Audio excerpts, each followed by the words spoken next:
everyone and welcome. I'm Diane and my passion is painting and creating in my studio. Every day I share a video with you on YouTube in which I paint and create all sorts of nature-inspired pictures. I also share loads of tips on how to make the most of your painting journey, interrupted fairly frequently by our family of dogs, cats, chickens and sheep. So welcome on board. Click subscribe and turn on notifications and let's learn to paint watercolour. So today I'm going to paint some really loose, easy flowers. And to do this I am going to use a water brush. This is a Kuretake water brush. I'm going to use some Indian ink. This is Nanking, but Sennelier or any of the other makes will do just as well.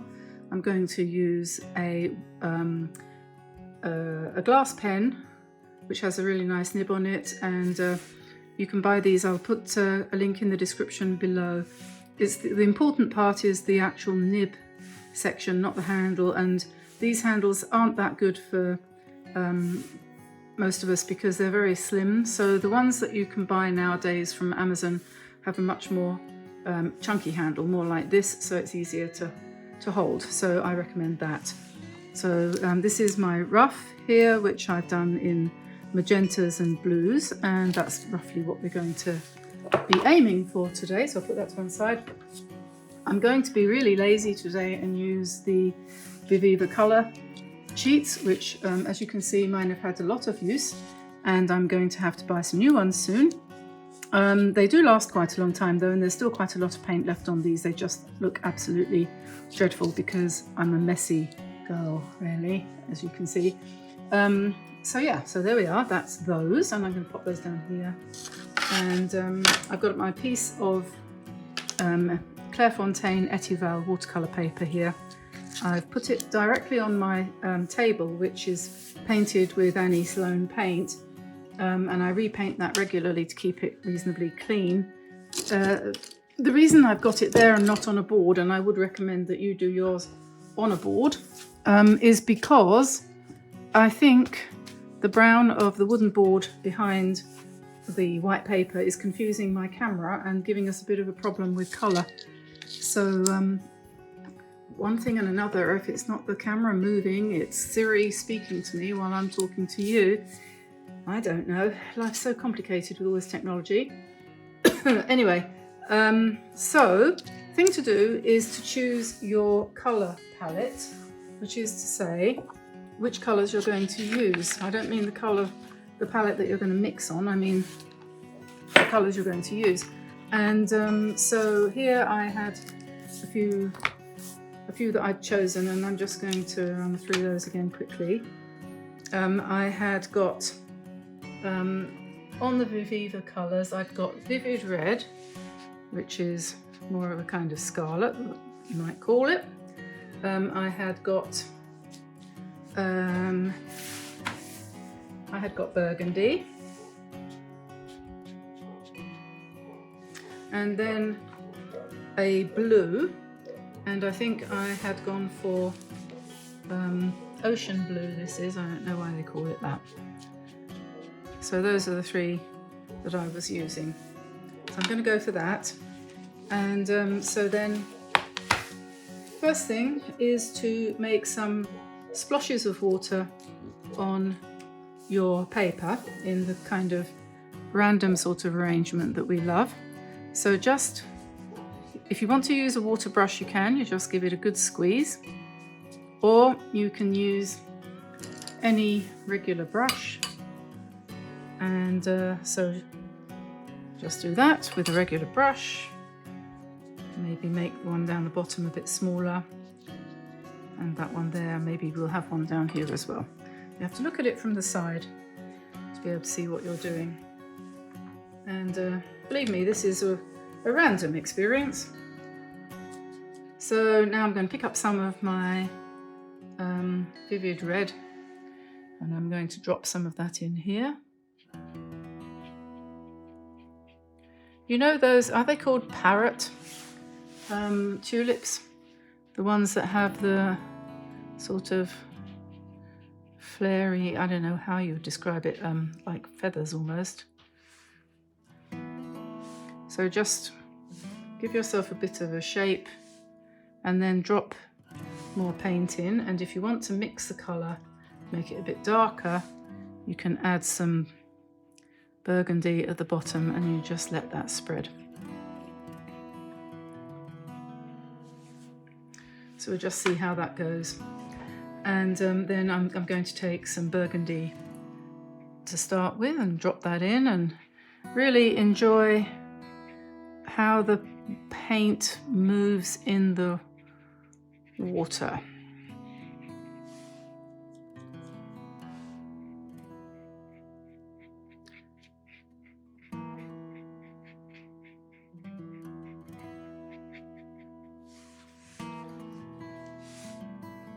And then pump in at the bottom, pick up plenty of paint. You can use any paint for this, you don't have to use colour sheets, you can use anything. So pick up some quite intense paint on your brush. It doesn't have to be a water brush, it could be any brush. I just find these a bit quicker and more convenient. So just pump in the colour at the bottom there. So you pick it up, make it thick on your brush. You can put a bit more in this one if you want.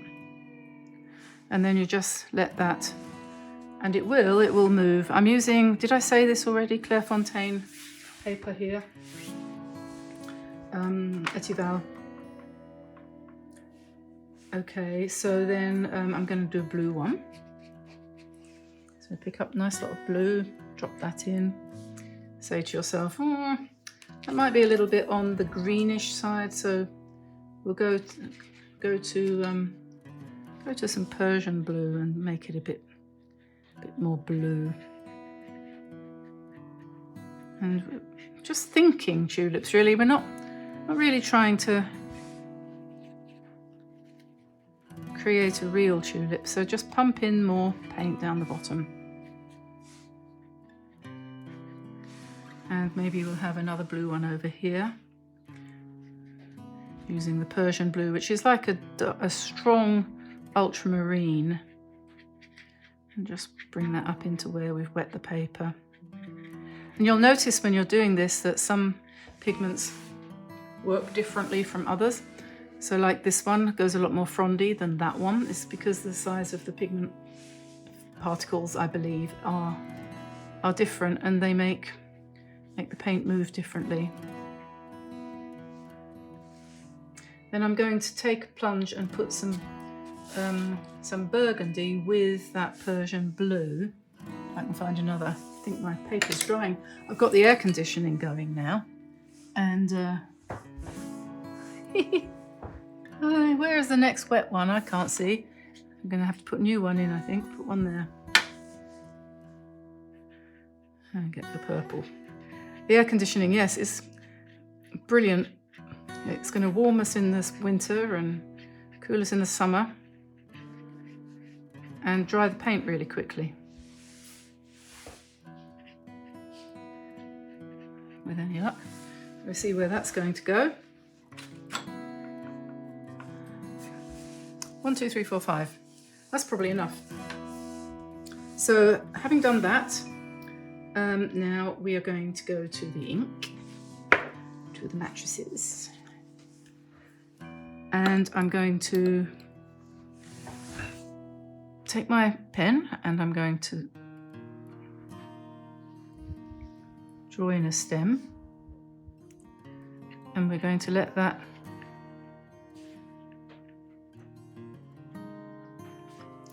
join on at the bottom there.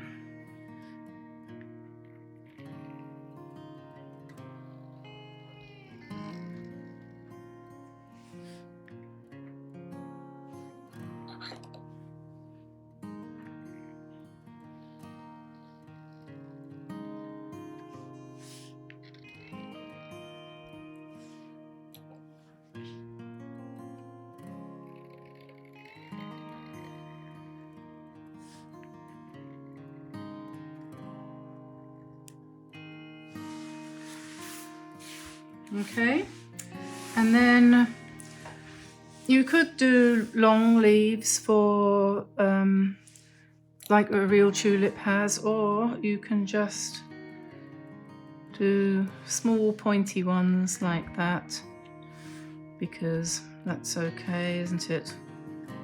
Oh, look at that.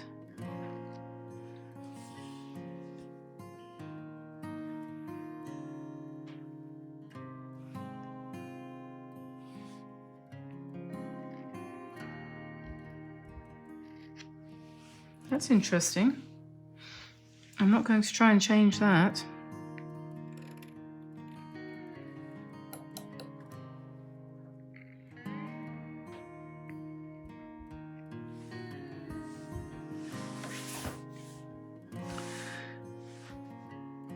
Yes, that's interesting indeed. The ink hit a drop of water and it's done a beautiful circle. So, serendipity.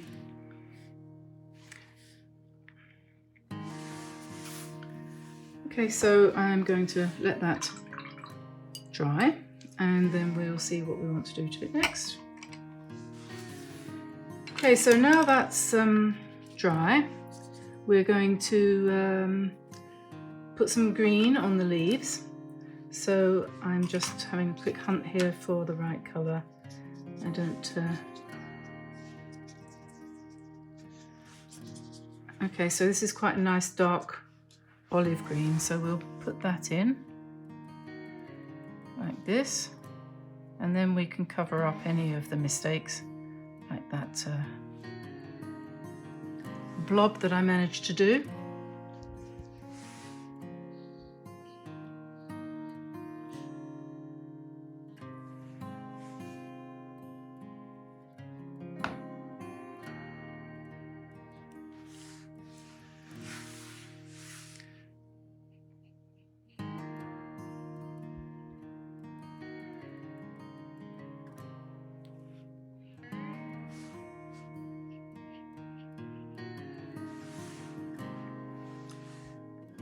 There we are.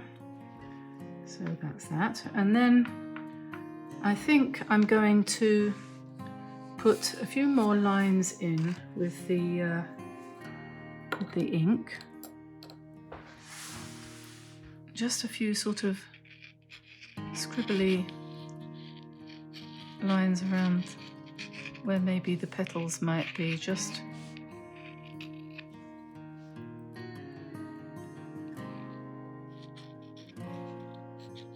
I don't know, you don't need to listen to me when I'm rambling.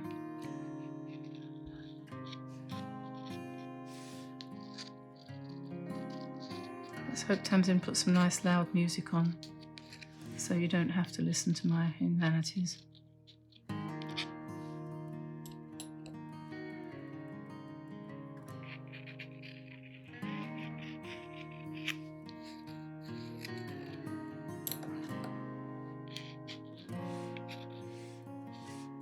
Do we need another leaf there? I think maybe we do.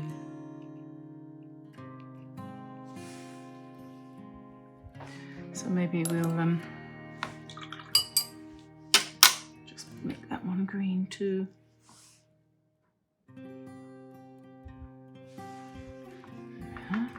And then, you know what I was thinking? I was thinking if I can find it, I've got some of that gold stuff somewhere here. Starry Colours by Gansai Tambi.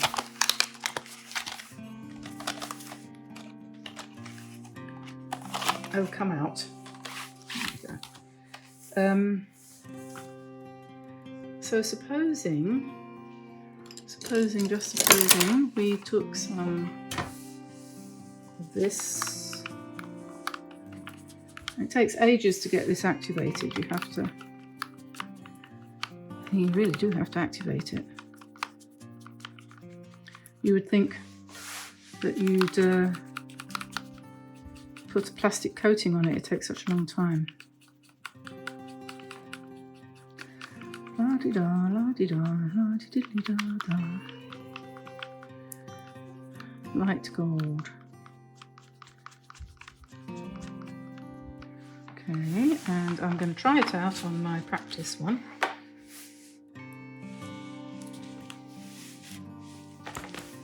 Yeah, that could work. just an idea. Somebody the other day said, oh, you messed up the painting, you put all that spatter on it. Well, she could be right. But hey, Christmas is coming. And if we can't put gold spatter on things, Christmas is coming. It's September, Diane. It's my birthday in a couple of weeks. My husband said I could have air conditioning for my birthday, and I think that's a pretty decent kind of present.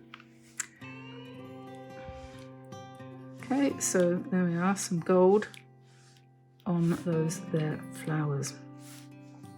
A nice subtle spatter to cover up any mistakes you may have made. And we'll see how that looks when that's dry. Because, do you know what? There are some days when you're really running behind, because this morning what happened? Oh, I know what we were doing. Tamsin and me, we were spending the morning, I insisted, I said to her, want to do this, creating mugs to put on spring. So you can go to, there's a link on the community tab. If you go to the community tab, you'll find a link there, which if you click on it, it takes you to Teespring. And there we're starting a collection of mugs with paintings of mine on them, limited editions. And so far we've got a pumpkin mug wraparound and a picture, and also a bee. But there will be more soon. So this is very interesting what's happening here, because the colour of underneath is bleeding into the iridescent paint. So I don't know what that's going to look like when it's dry, but it looks quite fun at the moment.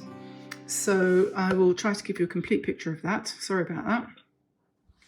So there we are. There's the final picture, final painting. A little bit of fun for a Sunday afternoon. And I'll let you go now. Do have a look at our shop and see if there's anything there you fancy. And if you have any ideas for what you'd like us to add to it, we will be only too pleased to act upon your suggestions immediately. Well, almost immediately. So I shall say goodbye from the air-conditioned studio in central Brittany, probably the only one for 500 miles radius, I would say.